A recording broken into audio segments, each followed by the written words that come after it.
హైదరాబాద్లో కోకాపేట్లో ఎకరం 151 క్రోర్స్ పలికింది మొన్న ఆక్షన్లో. ఒక సైడ్ ఏమో మనము హైడ్రా వల్ల రియల్ ఎస్టేట్ కంప్లీట్గా పడిపోయిందని చెప్పి మనం వింటున్నాం. కొంతవరకు నిజమే, ఎందుకంటే హైదరాబాద్లో రియల్ ఎస్టేట్ ముందున్నట్లయితే లేదు. చాలామంది బిల్డర్స్ వాళ్ళు కట్టిన ఫ్లాట్స్ అమ్ముడుపోక కొనేవాళ్ళు లేక సఫర్ అవుతున్నారు. కానీ మరి నిన్న ఇట్లా 151 క్రోర్స్ పర్ ఎకర్ అంటే మనకి ఏమనిపిస్తుంది? హైదరాబాద్కి డిమాండ్ ఉంది, ఫ్యూచర్లో రియల్ ఎస్టేట్ బాగా గ్రో అవుతుంది అని అనిపిస్తుంది. నిజంగా మంచిదే, ఇది రియల్ ఎస్టేట్ కి నిజంగా పాజిటివ్ ఇండికేషన్ అండ్ హైదరాబాద్ ఎకానమీకి కూడా మంచి కాంట్రిబ్యూట్ చేస్తుంది. కానీ ఇది నిజంగా రియల్ గ్రోత్ ఇంత పెరగడం అనేది మనం ఆలోచించాలి. ఎందుకంటే ఇప్పుడు హైదరాబాద్లో గవర్నమెంట్ ఏం చెప్తుంది, సిటీలో ఉన్న ఇండస్ట్రీస్ అన్నిటినీ సిటీ అవుట్స్కట్స్కి మూవ్ చేయమని చెప్తుంది.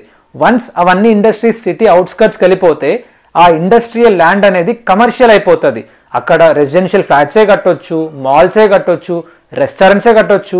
ఏది కట్టినా కూడా ఈ లెవెల్లో 150 క్రోర్స్ పర్ ఎకర్ అనేది పలుకుతే అక్కడ కట్టే ఫ్లాట్స్లలో ఒక common middle class people afford చేయగలుగుతారా?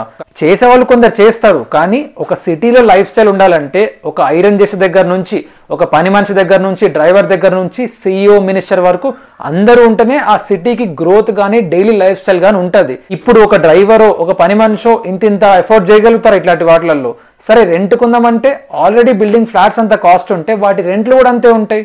వాళ్ళు సిటీ బయట పోయి ఉంటారు, రోజు 40-50 కిలోమీటర్లు ట్రావెల్ చేస్తారేమో కొంతవరకు తర్వాత.